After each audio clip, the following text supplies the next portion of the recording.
Ei você, leitor, leitora, meus queridos do Portal da Holanda. Eu sou Humberto Amorim e chegou a hora de eu dizer para vocês, porque chegou um dia, hoje é sexta-feira, e nesse dia de sexta-feira, na abertura do programa, todos vocês já sabem, eu digo vinho, vinho, vinho.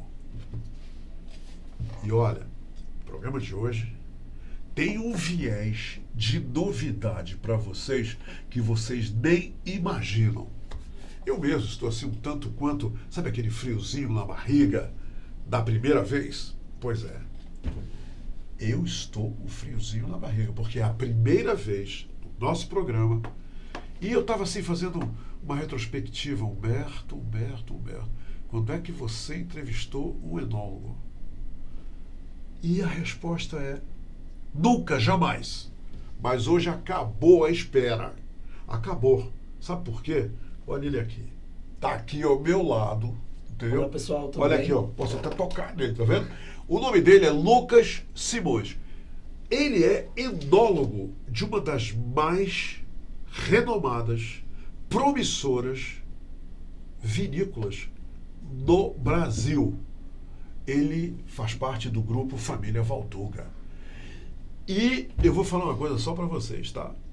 Eu já estive lá na vinícola Valduga. E eu saí de lá de boca aberta. Eu custei, mas levei um tempão para fechar minha boca de tanta admiração, de tanta coisa que eu jamais imaginava iria ver ou experimentar. Foi isso que aconteceu comigo lá na casa Valduga, na vinícola. Até porque o enólogo, eu descobri isso lá na prática, ele lida no seu dia a dia, vidão, gente, só com o que é gostoso, só com o que é bom. Aqui, nesses sucos da Bíblia, tá vendo esses dois sucos da Bíblia? Tá vendo aquele outro suco da Bíblia ali? Pois é, isso tem tudo a ver com a prática dele profissional. Ele foi preparado para lidar com esses vinhos maravilhosos. Mas antes de começar a nossa entrevista com o Lucas Simões, nosso ilustre convidado de hoje, um enólogo da família Valduga, lá do grupo Família Valduga, eu quero dizer para vocês que é importante relembrar sempre que o vinho, os vinhos, eles são elaborados para o nosso prazer, para nos trazer alegria, felicidade, para nos aproximar mais dos amigos, para nos ligar mais aos amigos. Então, nada de excesso, porque o vinho é uma bebida alcoólica e nós temos que beber com moderação em busca somente do prazer, tá bom? E se você dirige, nada de beber. E se você bebe, nada de dirigir, tá bom? Isso tem que ficar bem claro sempre no início das nossas entrevistas. Ok. Vamos agora falar de uma grande paixão. A grande paixão de um homem, de um profissional, pelo que ele faz e pelo que ele produz.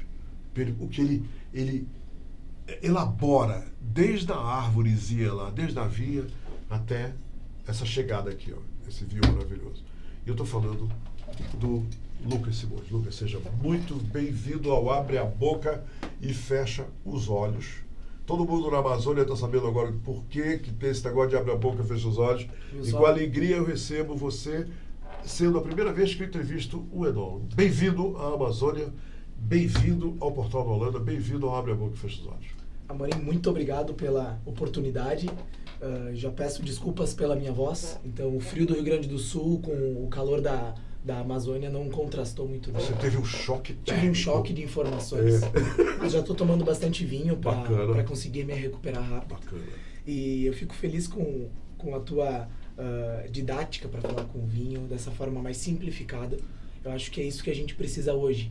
Democratizar o vinho, fazer com que as pessoas bebam mais e bebam melhor e elas confiem mais no próprio paladar.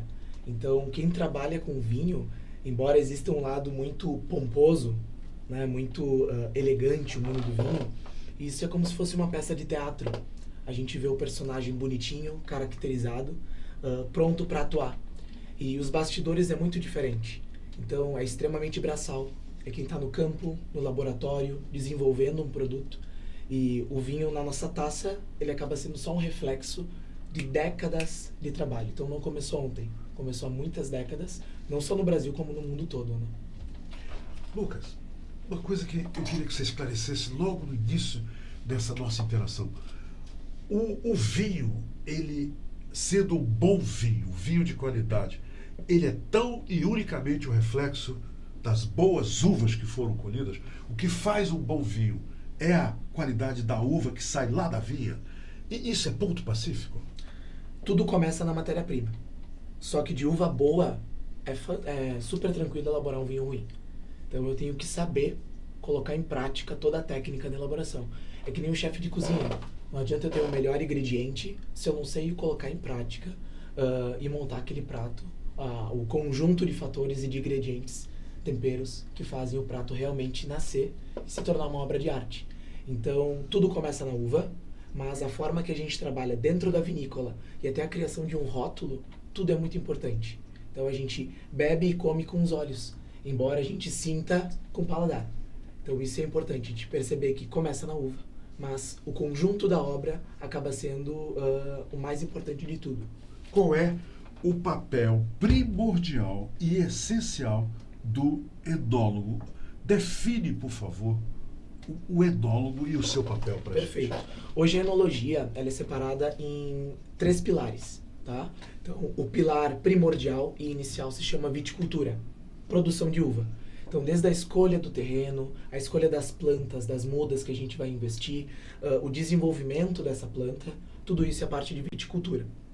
Agora vem a parte enológica, que é o que mais dá trabalho, o que mais acaba sendo difundido na parte de graduação, que é toda a parte de tecnologias, microbiológica, bioquímica, análise sensorial, porque degustar o vinho agradável, aromático, e isso é quando o vinho está pronto para o consumidor. O grande trabalho do enólogo é prevenir qualquer defeito que possa surgir, porque remediar defeito no vinho é quase impossível.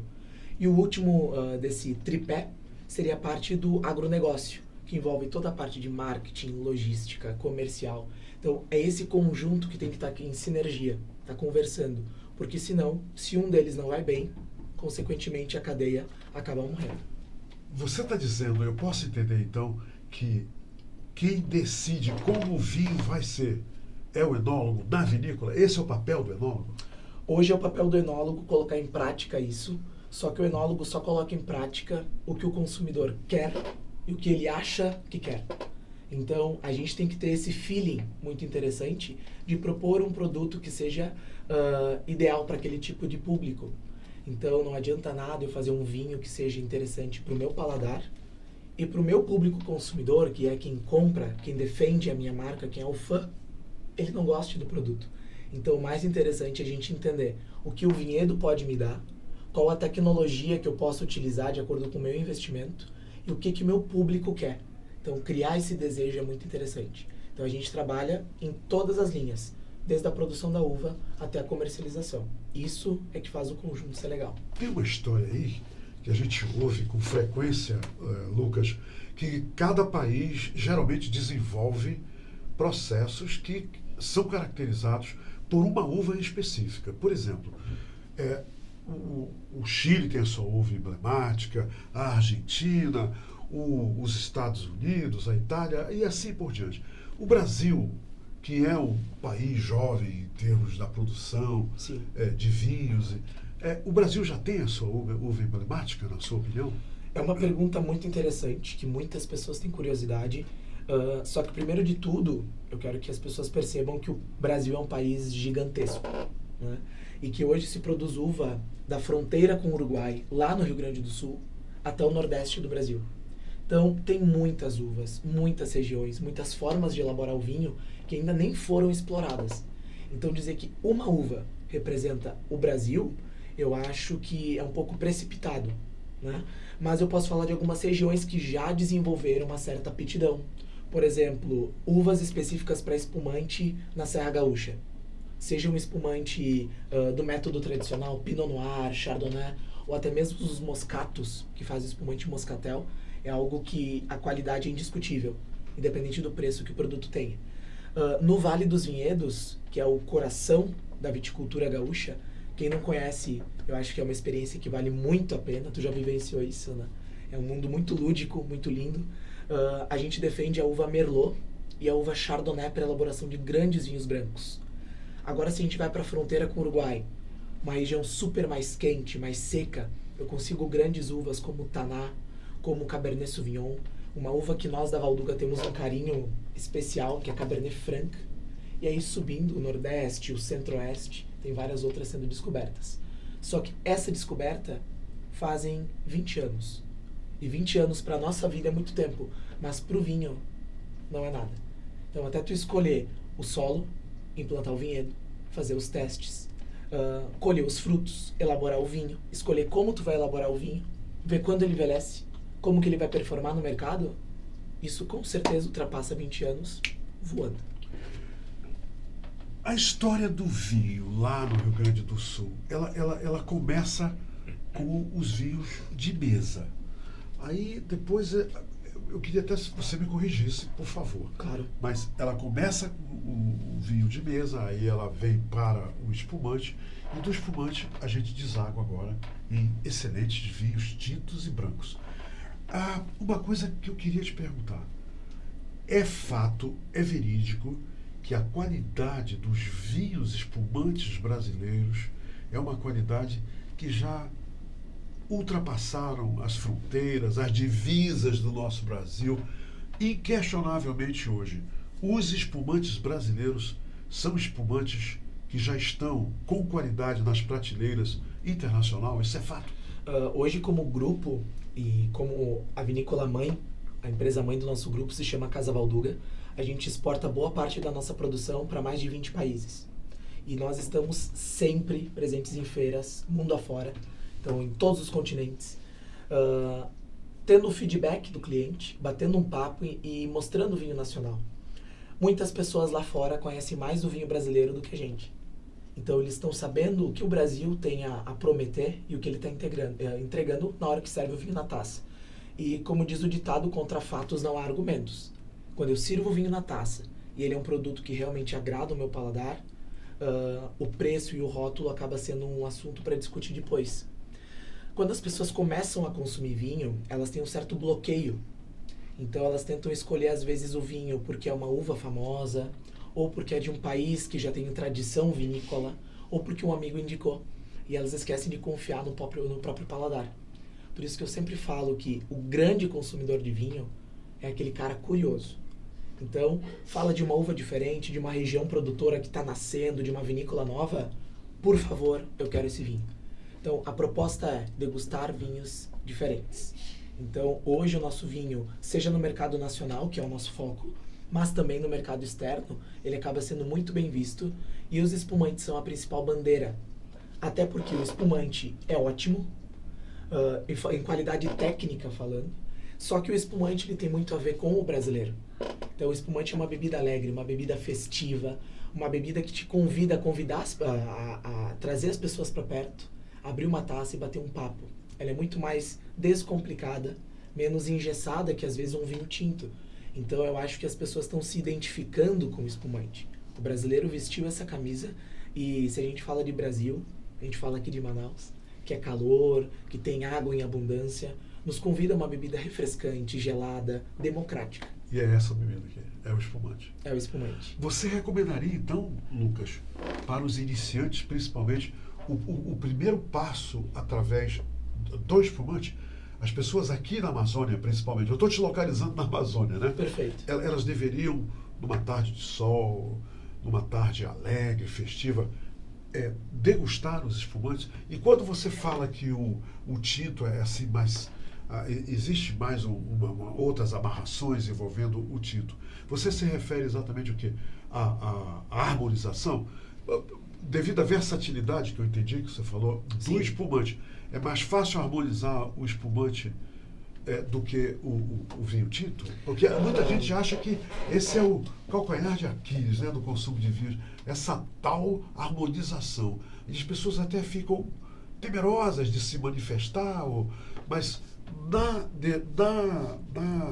harmonização, Lucas, o que manda mesmo é o gosto do freguês? Sempre. Então, eu sempre falo assim, sou eu que pago, eu que bebo. eu defino o que é bom. Primeiro de tudo. Agora tem o conceito de harmonização. Então, o dia que eu quero uma experiência diferente, eu quero uma proposta mais rica, eu quero entender essa união entre bebida e comida, eu vou procurar isso. Só que eu não posso esperar, Amorim, que uma pessoa que nunca bebeu vinho, ou se acostumou com os vinhos mais simples, que de primeira ela já gosta de um vinho intenso, encorpado, seco demais. Excelente. Então, ela não tem o mesmo. paladar calibrado para isso. Isso não é só com vinho.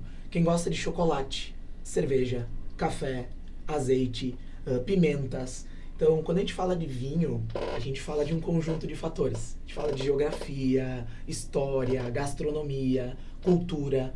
Então, o vinho nos proporciona isso, só que existe um time. Então, por isso que eu falo, até proponho um desafio para o teu público, tá bem? Então, todo mundo tem que consumir vinho pelo menos uma vez por semana. E consumir de maneira consciente, ou seja, anotando, registrando isso. Então, por exemplo, ó, sábado é o meu dia do vinho na minha casa. Então, faça chuva, faça sol, eu tô bem ou eu tô doente, eu tô tomando vinho. Então, eu não procuro desculpas para não abrir uma garrafa de vinho. Entendo. Só que a prática de degustar vinho é muito menos engessada do que a gente pensa. Degustar é prestar atenção. Então, eu posso degustar qualquer bebida ou comida. Eu só tenho que cheirar, sentir o sabor, mastigar mais devagar. E quando eu vou tomando nota disso, em um ano, eu consumo mais de 50 vinhos diferentes. E já que você falou em vinhos diferentes, a infidelidade no consumo do vinho é importante? Isto é, as pessoas não devem se ater somente a um vinho ou uma uva, quer dizer, testar vários vinhos, várias uvas, para poder adquirir, inclusive, termos de comparação. Você recomenda isso como enólogo? Recomendo, e eu acho que é o melhor caminho. Inclusive, quando a gente começa a gostar de vinho, a ser um grande entendedor e bebedor de vinho como tu és, né? E quem começa a trabalhar com vinho, a gente percebe que não existe o vinho favorito. Existe a proposta diferente. Então, tem o vinho que vai me dar muito prazer tomando na beira da lareira. E tem o vinho que me dá muito prazer na beira da praia. E são coisas completamente diferentes. E existem as vontades também. Então, eu, por exemplo, adoro churrasco. Mas não é por isso que eu venho em Manaus e não vou comer pirarucu. Então, são propostas diferentes. Interessante. Então, eu tenho que me propor ao momento. E quando eu falo de vinho, quando eu falo de viagem, de região, para a gente conhecer aquele lugar, o melhor de tudo é provar a comida típica e a bebida típica.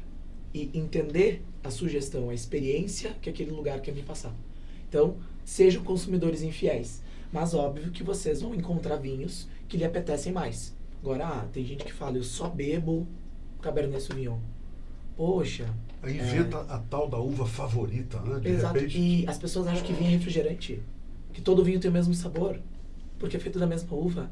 Gente, a uva, ela é só um veículo entre o terroir e a nossa taça. Explica o que é o terroir. Terroir, Marcos, olha só. o que é terroir? Você falou uma palavra nova aí. É uma o que palavra é polêmica, terroir? que está muito É. em alta hoje, né? Então, terroir é uma palavra francesa, que não tem uma tradução literal. Ela escreve terroir. Então, terroir é um conjunto de 3 fatores. O solo, o clima e a mão do homem. E de região para região, isso tudo é diferente, né? De micro-região para micro-região, isso muda. Então, e depende muito do vinho que eu quero fazer. Por exemplo, ali a gente tem um rótulo de um vinho tinto de Cabernet Sauvignon, só que é um vinho tinto mais leve, sem carvalho, e um vinho super democrático e com A custo-benefício. ausência, quando você fala carvalho, significa o quê? Que Barrica o de vinho, carvalho, madeira. ele passou um tempo dentro de uma barrica, é isso? Quando é ausência, ele não tem essa passagem. Então, quando eu falo em barrica de carvalho, eu falo que ela agrega 2 fatores no vinho. O primeiro de tudo é intensidade e complexidade de aroma.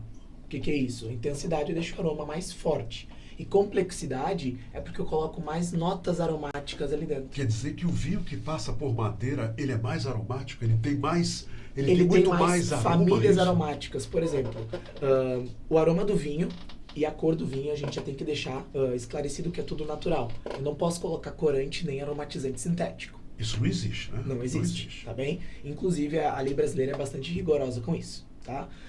Só que esses aromas que a gente sente, esses sabores, é uma questão de treino também.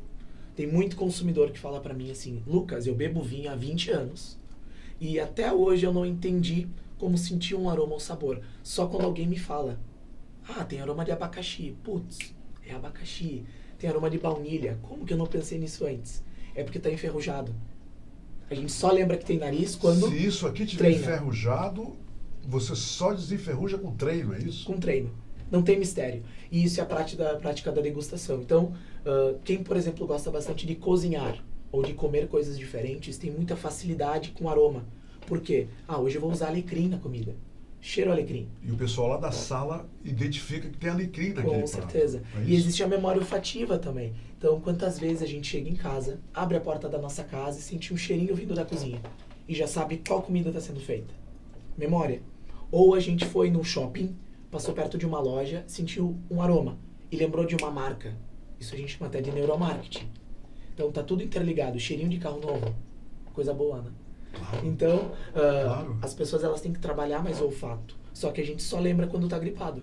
Porque perde o sabor dos alimentos. Lucas, os americanos, eles têm uma mania de dizer que o vinho rosé, porque tem o vinho branco, o rosé, tem o tinto, é um vinho que originalmente foi criado para as mulheres. Isso é a conversa dos americanos. E que as mulheres gostam mais de vinhos rosés e de vinhos brancos. Qual é, como enólogo, a sua opinião, essa questão do gosto que o tinto é para homem, o vinho branco é para mulheres, o rosé é para mulheres? Isso realmente é algum tipo de mitos que são criados e que não tem nada a ver? Esse é um assunto e talvez um dos mais polêmicos no mundo do vinho, né? Que a gente designa o produto de acordo com o estilo dele pelo sexo. Lembra que vinho é hábito de degustação e consumo. Então, se uma mulher está acostumada a beber vinho seco, se a família principalmente, desde criança, o pai e a mãe consomem vinhos, ela vai ter um paladar voltado para vinhos intensos, vinhos secos, vinhos tintos. Agora, uma mulher ou um homem que nunca bebeu vinho na vida, que não está acostumado com bebidas alcoólicas, bebidas intensas, ele vai preferir os vinhos doces, os vinhos mais leves com menos álcool. É uma questão de cultura, de hábito de consumo. Muitas pessoas também fazem uma correlação, porque o vinho rosé é rosa, e rosa é uma cor ligada às mulheres, e seria mais doce. Não tem nada essa a ver. leitura. Não Tem nada a ver, nada né, a ver. Lucas? Então, hoje em dia, a discussão de gênero pelo vinho ainda é uma coisa muito já ultrapassada. Vinho é para agradar todos os paladares. E eu, por exemplo, eu gosto de beber todos os estilos de vinho. Agora, se eu quero fazer um drink, tá num dia muito quente, eu quero pegar umas frutinhas congeladas, só que eu só tenho um espumante moscatel, como o Ponto Nero que tem ali, que é um espumante com a tendência mais doce. Coloca as frutinhas. Este aqui, o Ponto Nero, As frutas quebram esse açúcar e ele fica super fácil e gostoso de beber. Me fala uma coisa, você veio para Manaus a convite, né, do Pátio Gourmet, do Clube Divino, e também tem um outro parceiro nesse envolvimento, não tem? Isso, tem a Avineria. A Avineria, E né? isso que nós iremos fazer um evento lá. Muito bem. Eu gostaria de saber uma coisa de você. Você fez uma degustação ontem, aliás, nesse final de semana, você fez uma degustação no Pátio Gourmet. Qual é a impressão que lhe deixou os consumidores, os enófilos manauaras, lá nesse evento que você fez? Foram as melhores possíveis. Primeiro de tudo porque a gente bateu muito papo, né, sobre o mundo dos vinhos. E eu percebi que o consumidor manauara, ele é extremamente curioso. Ele não quer só beber o vinho. Ele quer entender o vinho, só que de uma maneira didática, uma maneira que ele possa passar informação para os amigos, para as famílias, e ele tem autonomia para comprar o rótulo e não errar. Então, todo mundo perguntava, todo mundo começou a compartilhar suas vivências, e a gente percebeu que quando a gente fala de vinho, a gente fala muito mais do que uma bebida, a gente fala das experiências e das pessoas que bebem vinho conosco. Então, tinham pessoas que se conheciam de anos no evento, tinham pessoas que se conheceram no evento. Ali na hora. E a gente percebeu que todo mundo estava na mesma sinergia. E isso é o espírito do vinho. Então, as pessoas se comprometerem a simplificar a vida, bater um papo e descomplicar o produto. E com o tempo, o próprio vinho vai mostrando que elas podem exigir mais do paladar. Elas vão começar a comprar vinhos mais exóticos, com uvas diferentes, vinícolas que elas nunca ouviram falar. E aí quando elas começam a viajar, porque hoje em dia, acho que viagem, gastronomia e vinho são três coisas que estão juntas, né? Sem dúvida. Sempre. Então quando elas começam a viajar, elas já colocam uma rota vinícola no roteiro. Então é um caminho sem volta. Qual é a diferença entre o enólogo e o enófilo? A diferença fundamental entre esses dois, para essas pessoas entenderem e eu também. Qual é a diferença? Perfeito. Então, enófilo. Você é um enólogo. Sim, e enófilo também. Você também é enófilo. É isso Então aí. explica por quê. Então, enófilo é o apreciador de vinhos, que ele gosta de consumir e geralmente ele é um grande entusiasta. Então, ele estuda muito vinho. E hoje, informação ainda mais referente a vinhos está na palma da mão. Sim. Então, no nosso próprio celular, com internet, tem vários livros, inclusive escritos no Brasil, que são excelentes e com uma didática incrível. Então, enófilo é o apreciador de vinhos. É aquele que consome e gosta de tomar vinho. É isso aí. Esse é o enófilo. E ponto. Ponto. Né? Então, o enólogo, ele é um profissional que fez uma graduação, então é um ensino superior, que vai prepará-lo para atuar nas diferentes frentes da enologia que eu te E falei. sempre onde? Na vinícola? Não necessariamente. Produção de uva, elaboração de vinho ou a parte do agronegócio. Então, existem disciplinas que te preparam para todas as áreas e, óbvio, que vem as No especializações teu de caso, curso. você trabalha no grupo Família Valduga, direto na vinícola Valduga. Hoje, eu atuo direto no grupo na parte de marketing. Então, eu atuo no grupo há alguns anos. Interessante, Né? interessante. Então, eu comecei Quer a dizer, minha atuação no você grupo... não está agora, nesse momento, na parte de elaboração dos vinhos. Exato. Você está no marketing dos vinhos que são elaborados pela Casa Valduga. É isso aí. Então, quando eu comecei a minha atuação no Você grupo... há viaja o alguns Brasil anos, inteiro falando bem dos vinhos É isso em nome aí. da Casa Valduga. Então, tem esses benefícios maravilhosos. Bacana, né? bacana isso. Então, quando eu comecei o meu estágio na Casa Valduga, eu procurei por ser uma vinícola referência, que eu já admirava os produtos, eu adorava. Eu até brinco que hoje eu sou pago para beber os vinhos, né? Então, o melhor de tudo, antes eu comprava para beber, agora eu sou pago Vocês pra beber querem os mais hedonismo do que isso? Eu não conheço, hein? Eu não conheço. vinhos. Então, após o meu estágio, eu fui contratado e continuei na elaboração de vinho. Bacana. Recebendo uvas, elaborando vinho, todos os processos de fermentação, atrelado também à parte laboratorial, porque a parte físico-química é muito importante para quem trabalha com vinhos. Só que eu sou um cara muito questionador e eu falo demais, não sei se tu percebeu. Tanto é que a minha voz tá assim. Né? Então, Confesso que eu percebi. olha só, então, o que acontece é que eu passei algum tempo trabalhando na elaboração e eu fui convidado para compor a equipe de enoturismo, que hoje no grupo Família Valduga é muito forte. Então, a gente recebe cerca de 150, 170 mil pessoas por ano, só dentro da nossa propriedade. Então, Você fala turistas, né? São Isso, turistas. turistas. Enoturistas. Enoturistas que vão para lá procurando por vinho. E a maior parte é brasileiro, embora a gente só. receba muitos estrangeiros Claro, também. claro. E trabalhando no enoturismo, recebendo as pessoas, trocando informações, eu comecei a me especializar, porque como um bom profissional hoje em dia, tem que ser inquieto. Então a gente tem que procurar outros caminhos. E eu achei a área de marketing muito interessante. Então eu fiz uma Bacana. especialização Bacana. com um estudo de caso dos produtos Família Valduga, elencando os espumantes. Então eu elenquei o cenário de espumantes brasileiros, falando um pouquinho de exportação também. Quando eu finalizei a minha pós-graduação, eu fui chamado para compor a equipe de marketing. Então, hoje na equipe de marketing, a gente trabalha com praticamente construção de conteúdo. Então, já recomendo vocês a entrarem no nosso blog da Família Valduga.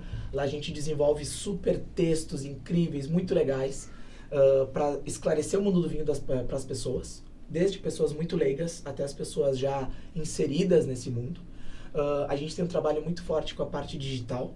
Hoje, a Casa Valduga é a vinícola mais seguida nas redes sociais no Brasil. Então, a gente trabalha com um engajamento muito próximo com o nosso cliente. E trabalho, como tu falou, no Brasil todo, falando dos vinhos. É claro que na safra eu já dou uma atenção maior na elaboração de vinhos, né? Mas hoje o nosso grupo são 13 enólogos e cada um atua em uma função. 13 enólogos. São 6 marcas a Márcia também. Takeda, antes de nós iniciarmos essa, ela tá ali me olhando, ela não pensa que não tá. Ela e a Nicole Loureiro. Temos plateia. Eu tenho plateia, as duas estão dando cola aqui, só olhando a gente. A Nicole Loureiro e a Márcia Takeda abriram esse vinho aí que eu estou de olho. Por que você abriu esse vinho? Qual é a ideia com esse vinho? Fala. Esse é um vinho que eu você já pode servi tirar pra daí e muitas servir se você pessoas. quiser, tá, irmão? É que eu tô fazendo Eu tô aqui suspense. morrendo de sede. Eu tô Só que eu fazendo tô suspense, secando esse cara. vinho, gente. Eu tô secando Olha esse só. vinho. Esse garoto aqui Fala dele. é um vinho que eu tenho muito carinho. Até porque ele é um vinho branco, tá? Ele é um vinho branco. Um vinho branco. Aqui. Aqui tá ótimo, né, Paulo? Olha só. Olha só. Aí, olha Esse só. é o Gran Leopoldina Chardonnay, da Casa Valduga. Chardonnay é uma casta branca. É o nome de uma uva. De uma uva. Isso, ela é conhecida como a rainha das uvas brancas. É a uva mais difundida no mundo, né? Então ela acaba sendo muito famosa tanto para elaboração de vinhos brancos quanto tintos. E isso acaba complementando também espumantes, tá? Espumantes. Até porque quando a gente fala de uvas brancas, Chardonnay, Sauvignon Blanc, Pinot Grigio, Riesling, e assim por diante, tá? Aham. Uva branca sempre vira vinho branco. Porque não tem cor na casca da uva e não tem cor na polpa. Quer dizer, o que dá essa cor escura ao vinho é a casca da uva. É a casca da uva. No caso das uvas tintas. Tintas. Então, Merlot, Pinot Noir, Malbec, Cabernet Sauvignon são uvas que têm a casca muito colorida, mas a polpa é totalmente transparente. Então, a Em regra outras é super palavras, a simples. polpa da uva tinta e da uva branca é igual, né? É da igual. mesma cor. Não É tem- igual. Tirou a casca, Tanto acabou. é que se a gente fala de espumante, que para nós do grupo é o principal produto, a gente usa duas uvas basicamente. Chardonnay e Pinot Noir. Chardonnay branca, Pinot Noir tinta. Aí tira a casca da Pinot Noir. Mas a maior parte do nosso espumante é feito também com Pinot. Tirou a casca, Acabou. vinho branco de uva tinta. Muito bem, e agora? Quando é que sai serviço? Olha aí? só, vamos lá. Olha só essa garrafa. É linda, né? Que maravilha. Sabe por que eu gosto tanto desse vinho? Porque antes de eu começar a trabalhar de fato com vinho, eu já estudava vinho, eu desdenhava um pouquinho de vinho branco. Eu achava o vinho branco um pouquinho sem graça, que não me entregava todo aquele sabor, aquela explosão que o vinho tinto me entregava. E uma vez, como turista, eu fui visitar a Casa Valdu. Não tinha nenhuma pretensão em trabalhar lá, né? E aí eu fiz a visitação e me apresentaram um vinho branco, esse Chardonnay que a gente está falando para vocês. Este mesmo. Esse mesmo. E aí eu provei e deu aquela tela azul. Sim. Fiquei pensando, peraí, o que tá acontecendo? A mosquinha azul do O que vinho é isso que te eu tô picou. provando? É isso aí. Então, eu percebi que ele é um branco, como eu te falei antes, é um branco para quem gosta de tinto. Agora ele é meio... Olha só a cor desse vinho. Essa cor, ela vai ficar permanente assim? Ou ela, na evolução do vinho, ela vai mudar? Ela De maneira para mais alguma. intensa? Ou ela permanece A gente tem que nessa ter cor? bem claro na nossa cabeça que o vinho é uma bebida viva. E tudo que é vivo evolui um dia, vai embora. Sim. Né? Então, sempre o vinho está em constante mudança.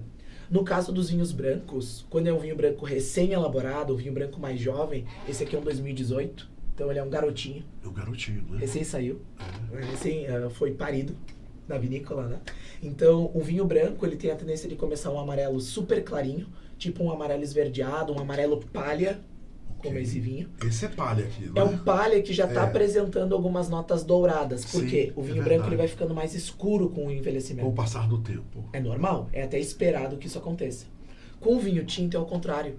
O vinho tinto ele começa geralmente um vermelho mais violáceo, que é aquele vermelho puxando para o roxo, Sim. e passa Intenso para o mesmo, né? intenso, marcante, passa para o rubi, para um vermelho mais marrom, uma cor meio castanha, meio granada, e vai para o laranja. Vocês chamam de... Ele atijola, né? Ele vai ficando... Vinho com atijolado. Atijolado. Isso aí. Então o vinho branco evolui a cor para cima e o tinto a cor para baixo. Bora provar esse vinho? Bora provar. Bora provar? Saúde. Saúde para todos os leitores e leitoras do Portal do Holanda, principalmente. E também para Márcia Taqueda e para Nicole Loureiro. E para o André Ramos que representa Sim, o André a é nosso casa... parceiro há muitos parceiro anos. da Casa Faz um Valdu lindo em trabalho Manaus, aqui em né? Manaus. E o pessoal do Clube de Vinho fez um bom trabalho aí? O Pô. que você achou? Essa galera tem se puxado para divulgar o vinho. Né? Olha, as duas estão sorrindo ali. E, Olha e aí, acabam Bar. quase que estimulando as pessoas de uma maneira involuntária. Elas têm que participar. Elas vão te trazer de volta ou vão trazer mais gente? Se elas lá não, na Valdu? Como é que não é? trouxer, não me Você trouxerem veio de volta, sozinho? eu venho né? sozinho. Eu veio sozinho. Né? Então, Ah. porque eu nunca tinha vindo aqui a Primeira Manaus, vez em primeira Manaus. vez. E eu achei lindo, cara. Eu tô vendo cada lugar lindo, perfeito. Eu só Você já penso no saiu da espumante cidade? geladinho. Você já saiu da cidade? Eu só dei uma volta na orla ali, rapidinho. Então tu ainda não viu nada. Pô, Tem que voltar aqui, então me senti desafiado agora. viu? Volta E eu sim. ainda não bebi o vinho. Vou beber o vinho. Vamos beber. Bora lá. Saúde, gente. Égua do vinho. Maravilhoso. Maravilhoso. Frutado, que coisa... E esse é um vinho muito curioso porque ele é um vinho branco que ele é fermentado dentro da barrica de carvalho. Na maioria das vezes, a gente colhe a uva e fermenta num tanque de aço inoxidável. Ele passou por madeira esse vinho. Passou por madeira, só que tá muito integrada. Tu percebe que tu não tá degustando um vinho que é muito amadeirado, que a gente brinca que é um chá de de pau. forma alguma. Né? Não é chá Então, de pau, não. a gente percebe que ele é um vinho extremamente harmônico. E aqui a gente usa 2 tipos de barrica de acordo com a procedência delas. A gente usa 50% em barrica francesa, 50% em barrica da Romênia. Então, para vinho branco acaba sendo muito legal. Onde é que eu compro este vinho em Manaus? Se eu quiser sair daqui hoje, não, eu adorei esse vinho, Leopoldina 2018, da uva Chardonnay, da Casa Valduga. Onde eu encontro esse vinho? Aqui em Manaus. Eu encontro em Manaus, ele já está nas Já prateleiras de está Manaus? aqui. Esse, Está no aqui, caso, né? é um vinho que a gente elabora em pequeno volume. Então, certo. às vezes, vocês podem não encontrar o Mas produto ligou pro André, ele diz se ele na está aqui hora. ou não está. Com certeza. O André Ramos. As principais lojas de vinhos e A restaurantes Nicole têm. e a Márcia está aqui. Elas informam também Com sobre os certeza. produtos da Casa E Valduga o aqui Pátio em Gourmet Manaus. acaba sendo um parceiro bem forte da Pátio gente, né? Gourmet, é Então, importante. os hábitos de consumo estão mudando muito. Pátio Gourmet. Até porque, isso a gente estava Quer falando dizer, a no fonte evento. inicial para essas delícias é logo o Pátio Gourmet, né? Vai lá. Vai lá no tranquilo, Pátio tu encontra Gourmet. praticamente todos os nossos produtos. E a Nicole e a Márcia vão estar lá no Pátio Gourmet para falar com a gente sobre E aí, esse gurias, vinho? vocês vão estar lá? Vocês vão estar lá? A Márcia só ri. Ela fica sorrindo sem parar. Tem vinho, a gente tá lá. Olha, a Nicole falou e onde tem vinho, as duas estão. Entendeu? Eu ouvi uma frase que me encantou. Uma tradução sua que você fez. E eu tenho que te dizer. Eu sempre procurei uma tradução, gente, para a fase latina in vino veritas. Né? Quer dizer, no vinho a verdade. Quer dizer, literalmente. Ele fez uma tradução que me encantou. O vinho entra, a verdade sai. Eu achei legal você dizer isso. Cara, Né? eu nunca vi Quer dizer, ninguém mentir ou ficar triste bebendo vinho. bebendo vinho. É algo que acaba fluindo de uma maneira muito legal. Então, as pessoas são convidadas pelo vinho a se desinibirem, a trocarem informações. E isso é o legal. Então, o vinho é um elo que acaba ligando muitas pessoas. Por isso que eu falo que é um caminho sem volta. Então, começou a te interessar pelo vinho, descobriu uma viagem, ele vai te trazendo tantas experiências e é uma coisa tão fluida, uma coisa tão harmônica que os teus amigos, os teus familiares acabam sendo estimulados a entrarem nesse mundo também. Então, isso é algo que eu defendo bastante. Saúde, volte aqui. Esses dois vinhos, o que é que eu faço? O que é que eu posso fazer com ele? O que é que você quer que eu faça? São vinhos assim, ó, totalmente diferentes, tá? Ok. Então, aqui a gente provou um vinho branco com corpo. Quando a gente fala de corpo do vinho, a gente fala de densidade do líquido. Sim. Né? Então, um vinho leve, ele lembra uma densidade mais realmente líquida, fluida. Agora, um vinho mais encorpado, ele cria essa camada em cima da língua, como se ele fosse mais viscoso, mais untuoso. Então, esse é um vinho branco que ele vai muito bem também com comida gordurosa. Então, E esse acaba aqui contribuindo é a bem. origem da Casa Valduga, É uma da origem- Cabernet Sauvignon. Cabernet Sauvignon, mas é um projeto novo que nós temos agora também. Celebration da Moscatel, que é uma uva branca, né? Isso, na verdade, Moscato é uma família de uvas. Existem várias Moscatos, e a maioria é branca, mas também tem poucas Moscatos tintas. Se eu deixar ele falar, ele vai falar das, sabe, todas as Cara, tem as variedades de uvas aqui. Eu quero É isso agradecer aí. ao André Ramos por essas duas garrafas que serão sorteadas para 2 dos nossos leitores, tá bom? Obrigado, André Ramos, muito obrigado.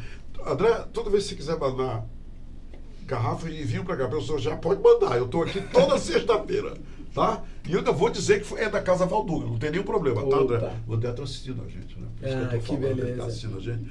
Muito obrigado pelos vinhos.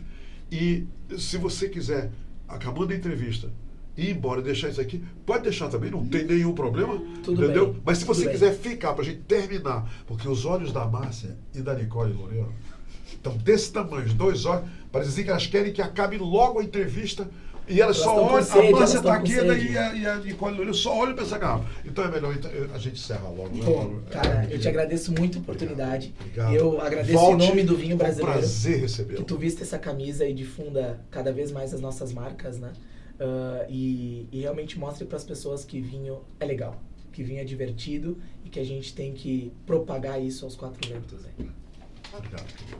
Até mais. Olha, se o vinho, a cultura do vinho está se expandindo, o consumo está crescendo e as pessoas cada vez mais estão descobrindo as delícias que envolvem abrir uma garrafa de vinho e harmonizar uma refeição maravilhosa, isso só acontece porque no meio de tudo isso existe paixão. Porque vinho é um condutor natural de paixão entre as pessoas. Quem ama o consumo dos vinhos, a história dos vinhos, é uma pessoa movida à paixão que vai levá-la a conhecer outras pessoas maravilhosas, a conhecer pessoas incríveis. Por exemplo, eu tenho certeza que não fosse pelos vinhos, eu não teria conhecido hoje no programa essa pessoa maravilhosa que é o Marcos Simões, lá da Casa Valduga. Está aí a prova disso, entendeu?